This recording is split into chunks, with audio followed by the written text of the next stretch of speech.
पहले एग्रीकल्चर की बात करता हूँ तो एग्रीकल्चर में हमारे पास एक केसीसी क्रॉप की स्कीम है। केसीसी क्रॉप की स्कीम हर एक किसान को मिलती है और उसमें आपको अपनी लैंड होल्डिंग जो जिसके पास, लेकिन जैसे उन्होंने पहले भी कहा कि आपके पास ज़मीन अपनी होनी चाहिए। केसीसी क्रॉप में हम अगर कोई किसी की काश्तकारी भी करता है, अपनी ज़मीन नहीं भी हो तब भी उसको देते हैं, लेकिन जो असल मालिक हो वो उसको लिख के देना चाहिए कि ये मेरी ज़मीन इतने सालों से लगा रहा है, यही इस पे काश्तकारी करता है, उसको भी हम देते हैं। तो गर्ज ये है कि किसानों के हालात को सुधारने के लिए केसीसी स्कीम्स को लाया गया। अब केसीसी जिसको जो स्केल ऑफ फाइनेंस है उसमें किस तरीके से किसको कितना मिलता है, वो ज़मीन के हिसाब से गवर्नमेंट ऑफ इंडिया ने रेट्स फिक्स किए हैं। हर जगह की ज़मीन, जैसे फसल जहाँ पे कोई आलू उगाता है, गुंदम उगाता है, तो उसके अलग रेट्स हैं। किसी के यहाँ सैफरान की ज़मीन है, उसके अलग रेट्स हैं। तो एक चीज़ वो है, उसके हिसाब से आपको स्केल ऑफ फाइनेंस फिक्स होता है। अच्छा, उसके बाद अब रहा सवाल बैंक गारंटीज का। एक किसान केसीसी क्रॉप भी ले सकता है, उसके अलावा वो केसीसी एनिमल हस्बेंड्री भी ले सकता है, उसके अलावा वो केसीसी हॉर्टिकल्चर भी ले सकता है।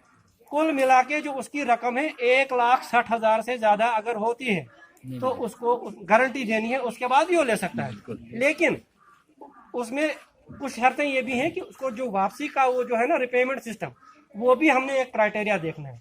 सिर्फ ये नहीं है कि आपको कहा गया कि 1,60,000 तक गारंटी नहीं देनी, आप बोलोगे दे दो जी मुझे 1,59,000 ही दे दो, मैं गारंटी नहीं दूंगा, बस इतना ही। सिर्फ लकीर का फकीर नहीं बनना है, हमने देखना है कि मकसद क्या है पॉलिसी लाने का। गवर्नमेंट अगर हम एक कदम आगे आते हैं तो गवर्नमेंट 10 कदम आगे आती है, लेकिन उस स्कीम को इन लेटर एंड स्पिरिट हमने इम्प्लीमेंट करना है। तो इसलिए जैसे अभी किसी का सवाल था कि मेरा केस आया जी गायों के लिए, मुझे कहा गया 1,10,000, लेकिन बाद में मुझे बोला गया 29,000 ही है। असल मकसद क्या है कि हमें समझना है मैंने लाया किस लिए है। जैसे अभी सर ने कहा कि आर्टिफिशियल इंसेमिनेशन की स्कीम है इनके पास, वो चीज अलग है, लेकिन जो 1,10,000 वाली स्कीम है वो है DEDS।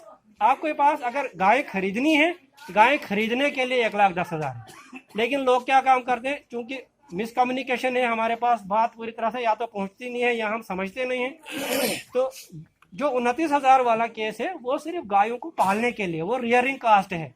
मसलन मुझे फीड खरीदनी है, मुझे घास खरीदनी है, मेरे पास ऑलरेडी गायें हैं, तो मुझे उसके लिए 29,000 मिलता है। अब मैं एक फॉर्म भर के जाता हूँ, इनके पास फॉर्म देता हूँ, वो बैंक में आ जाता है। बैंक मैनेजर आपको पूछता है जनाब आपके पास गाय है कि खरीदनी है? नहीं जी मेरे पास गाय है, मैं क्यों खरीदूंगा?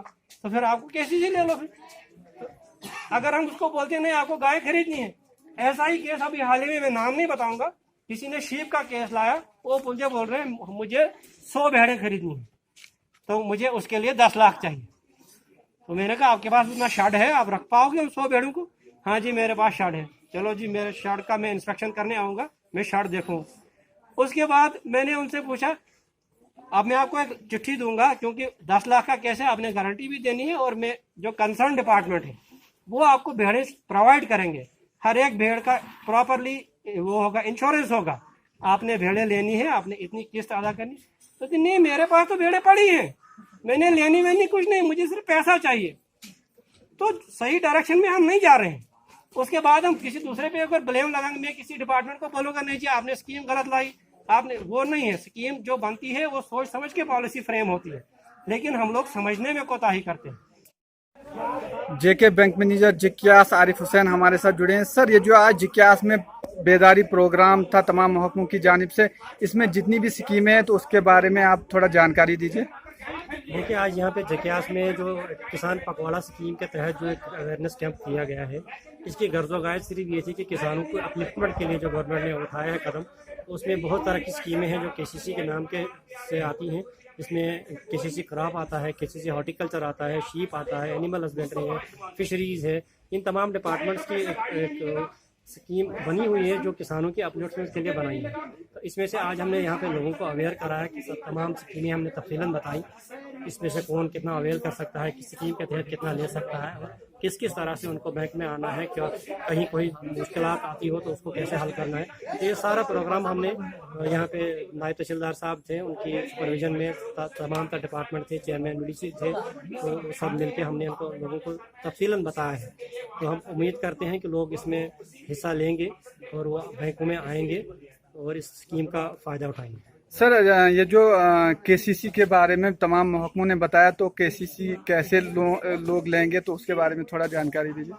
देखिए, जिसको भी जो वाला भी केसीसी लेना है, जैसे मसलन किसी को केसीसी फसल के लिए लेना है, केसीसी क्रॉप जिसको हम कहते हैं, तो वो उसका कंसर्न डिपार्टमेंट एग्रीकल्चर डिपार्टमेंट है। तो वो लोग वहाँ पे जाके एग्रीकल्चर डिपार्टमेंट से अप्लाई करते हैं और वो इन कोलैबोरेशन में रेवेन्यू, जिसको रेवेन्यू डिपार्टमेंट वाले भी ऑथेंटिकेट करते हैं किसान के पास कितनी ज़मीन है, उस लैंड होल्डिंग के तहत ही वो बैंक में फॉर्म आ जाते हैं और उसके हिसाब से उसकी लिमिट एक फिक्स होती है, उसको केसी स्कीम उसके खाते में आ जाती है। तो उसमें इंटरेस्ट उन लोगों को कितना लग सकता है और कितने टाइम्स में उनको वो केसीसी मिल सकता है? देखिए, चूंकि ये जो केसीसी का सिस्टम है, ये एक रिवॉल्विंग फंड होता है। ये साल में हमने फसल के हिसाब से, जैसे चूंकि हमारे यहाँ डबल क्रॉपिंग का सिस्टम है, तो हम खरीफ और रबी क्रॉप्स लगाते हैं, तो ये 6 महीने में हमें अदा करना होता है। अगर 6 महीने में कोई किसान अगर 6 महीने में भी नहीं कर पाता है, तो साल में भी वो एक बार पूरी रकम अदा करता है, तो नॉर्मल इंटरेस्ट जो उसको लगता है वो 7% चार्ज होता है। लेकिन जो किसान उसको टाइम पे अदा करने में सक्सेसफुल होता है, उसको वक्त पर अदा कर देता है, तो उसको 3% का सबवेशन जो है वो सरकार की तरफ से मिल जाता है लास्ट में। आपकी शाख जिज्ञास में कोई गरीब लोगों के लिए ऐसी स्कीम जिससे उनको फायदा होगा? जैसे ऐसी बहुत सारी स्कीम्स हैं। अभी हमने इस लॉकडाउन के बाद भी लगभग 150 ऐसे किसान हैं जिनको हमने केसीसी स्कीम से उनको फायदा पहुंचाया है। तो आम लोगों के लिए कोई खास मैसेज इन स्कीमों के बारे में? आम लोगों के लिए हम लोग यही कहें कि आप लोग आएँ, बिल्कुल खुशी से इसमें हिस्सा लें, लेकिन हम यही गुजारिश करेंगे आप लोगों के लिए कि जिस स्कीम के लिए वो पैसा बैंक से ले रहे हैं, उसका कर्जे को वसूल कर रहे हैं, तो उसको उसी में इन्वेस्ट करें, उसको पैसे को डाइवर्ट ना करें, ताकि वो उसका पूरा फायदा उठा सके। आपके बैंक की तरफ से कोई आने वाले वक्त में अवेयरनेस प्रोग्राम हो सकता है?